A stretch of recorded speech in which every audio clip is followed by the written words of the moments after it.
ہاں اگر فلم میں کام کرنے والا کا بیٹا پکڑا جائے، IPL گیم کھیلا جائے، تب تو اجتماعی دعا کی جائے گی، شاہ رخ خان کے لیے دعا کرو۔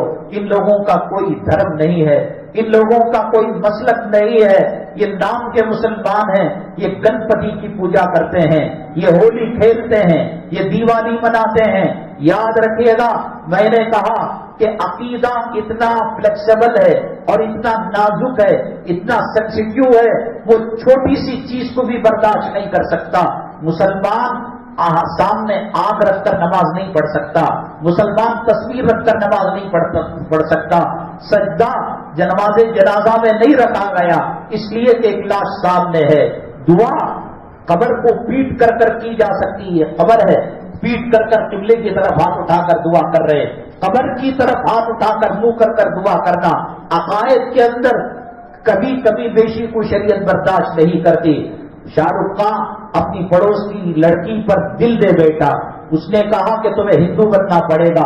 5 سال تک وہ ہندو رہا، گورنمنٹ اور لا جو میرج ہے، میرج ایکٹ کے تحت مجسٹریٹ کے سامنے اس نے شادی کی، گورنمنٹ کا قانون کا نکاح کیا اور اس کے بعد مسلمانوں کا نکاح کیا، پھر مندر میں پھیرے لیے۔ ان کا کوئی ٹھکانہ نہیں ہے، ان کا کوئی ہم سے لینا دینا نہیں ہے۔ نصیر الدین شاہ جب یہاں کوئی مسئلہ پیش آیا بابری مسجد کا یا دوسرا، اس نے مسلمانوں کے خلاف بیان دیا تھا، انہوں نے حیا کے جنازے نکالے ہیں۔ عامر خان میں نے بتایا 2 لڑکیوں کے ساتھ ایک بات دی کرے، ہندوؤں سے اس نے نکاح کیا ہے، شادی کی ہے، نکاح کا لفظ بھی نہیں بول سکتے، اس نے لین مارا ہے، حرام کے پلوں کو پیدا کیا ہے، ہمیں ان سے کوئی لینا دینا نہیں ہے، یہ نہ مسلمان ہیں۔ اور کبھی انہوں نے بکرا کاٹ لیا، کبھی حج بیت اللہ کے لیے چلے گئے، کبھی کسی مدرسے کو چندہ دے دیا، ایسا بہت سارے لوگ کیا کرتے ہیں۔ ان کی باتیں نہ سنے، اور جن کی سننا ہے منبر رسول پر ہم کہتے کہتے کہتے کہتے ہماری زبان خوش ہو گئی، ہمارے سینے کے اندر طوفان بپا ہو گیا، لیکن اب تک قوم کو سمجھ میں نہیں آ رہا ہے۔ جو چیز فلسطین میں تھی، جو چیز افغانستان میں تھی، جو چیز مصر میں تھی، اب وہ رینگتے قدم سے ہندوستان کے اندر یوپی میں دلی میں داخل ہوئی اور وہاں سے ہوتے ہوئے تمکور کے علاقے میں آ گئی، تریپورہ کے علاقے میں آ گئی۔ اب مسلمان اس بات کا انتظار کر رہا ہے کہ میرے سامنے میری بیٹی کی آبرو لوٹی جائے، میری ماں کی آبرو لوٹی جائے، میری بیوی کی آبرو لوٹی جائے۔ وہ اللہ کے نبی صلی اللہ علیہ وسلم نے فرمایا کہ نصیحت حاصل کرنے والا جو غیروں کو دیکھ کر نصیحت حاصل کرے وہ سب سے بہترین انسان ہے، لیکن اپنے اوپر کا انتظار کر رہے ہیں۔ نہ داڑھی بڑی ہے، نہ سود سے توبہ ہوئی ہے، نہ رشوت سے توبہ ہوئی ہے، اور ملک کے حالات ہیں کہ بد سے بدترین ہوتے جا رہے ہیں، اور مساجد کو آگ لگائی جا رہی ہے، موب لنچنگ ہو رہی ہے، عصمت عفت آبرو کے تار کو توڑا جا رہا ہے، اور پھر عدالتوں کے اندر نوجوانوں کے ان کے احکامات پر گرفتار کیا جا رہا ہے۔ کیا باقی ہے؟ اللہ کے نبی صلی اللہ علیہ وسلم نے فرمایا من لم یہتم بامور المسلمین فلیس منا، جو مسلمانوں کے درد کو نہ سمجھے، حالات کے نبض پر انگلی رکھ کر حالات کو نہ پہچانے، آپ نے فرمایا وہ ہماری برادری میں، ہماری ذات میں نہیں ہے۔ خود کے لیے کتا بھی جی لیتا ہے، سور بھی جی لیتا ہے، مسلمان وہ ہے جو دوسروں کی فکر کرتا ہے۔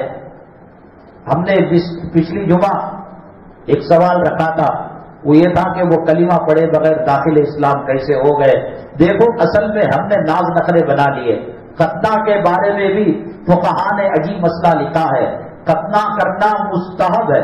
اب ہم نے اس کو اسلام کی نشانی بتائی، وہ الگ چیز ہے، لیکن مستحب ہے۔ اگر کوئی 30 سال 40 سال کا آدمی کلمے کو قبول کرتا ہے، شرمگاہ کو چھپانا فرض ہے، ختنہ کا کرنا مستحب ہے۔ ایک مستحب کے لیے فرض کی قربانی نہیں دی جا سکتی۔ اگر بیوی ختنہ کرنا جانتی ہے تو اس سے کرا سکتے ہیں، ایسا لکھا ہوا ہے کتابوں کے اندر۔ تو یہ ناز نخرے ہم نے بنا لیے کہ افیڈیوٹ بناؤ، وصول کرو، یہ کرو۔ ایک آدمی آنند پانند کہتا ہے، اگر وہ ہندو ہے، میں ہندو دھرم چھوڑتا ہوں اور مسلمان بنتا ہوں، ترنت وہ مسلمان بن گیا، فوراً بن گیا۔ کلمہ شہادت اور کلمہ بعد میں پڑھے، اور نماز بعد میں پڑھے، لیکن صرف اتنا کہنے سے وہ مسلمان ہو گیا ہے۔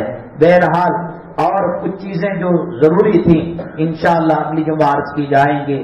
منورہ مسجد کے اندر وہاں دیر سے شروع ہوتا ہے جمعہ کا بیان، 1:30 بجے پونے 2 بجے کے درمیان شروع ہوتا ہے اور دیر میں ختم ہوتا ہے۔ ایک پیغمبر، 1.25 لاکھ پیغمبر آئے، ایک پیغمبر ان میں سے وہ ہیں جو زمین پر رہ کر کبھی زمین کا ایک قطرہ پانی نہیں پیا، 1000 سال تک زندگی گزارتے رہے۔ تو کیسا پانی پے اگر پیغمبر زندہ رہتا ہے، اس کے بارے میں عرض کریں گے۔ ایک صاحب ہیں، ان کی اہلیہ محترمہ ہاسپٹل کے اندر زیر علاج ہیں، عرفان پاشا صاحب، ان کی اہلیہ ناظمہ بیگم، ہارٹ اٹیک ہوا ہے۔ اللہ ان کو اور امت مسلمہ کے تمام مریضوں کو صحت عاجلہ مستقبلہ دائمہ نصیب فرمائے۔ تو اس سوال کے ساتھ کہ 1000 سال تک جی کر زمین کا پانی نہیں پیا، کیوں نہیں پیا؟ کیا انسان کو ضرورت نہیں تو کیسے وہ زندہ رہے؟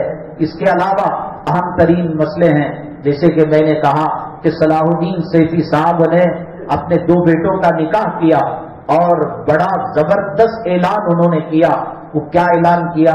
انشاءاللہ اس اعلان کے ساتھ، اور بے بابکی کا اعلان کیا، اور کوئی انہوں نے پرواہ نہیں کی، سنت پر کے راستے پر چلتے ہوئے اللہ تبارک تعالیٰ اس مسجد کی یا اہل محلہ کی حفاظت کے مقدمہ وغیرہ چل رہا ہے، صدقے خیرات سے بلائیں ٹلا کرتی ہیں۔ نماز کا اہتمام کرے، تلاوت کا اہتمام کرے، مصیبتوں کو، ناگہانی آفتوں کو، بلاؤں کو اپنے گھر آنے سے پہلے صدقات کے ذریعے سے ٹلائے، مسجد کو زیادہ سے زیادہ چندہ مرحمت فرمائے، مدارس کی خدمت کرے، علماء سے محبت کرے۔ اللہ تبارک تعالیٰ ایمان پر ثابت قدمی نصیب فرمائے اور ایمان پر قاطبہ نصیب فرمائے۔ آمین۔ واخر دعوانا الحمدللہ۔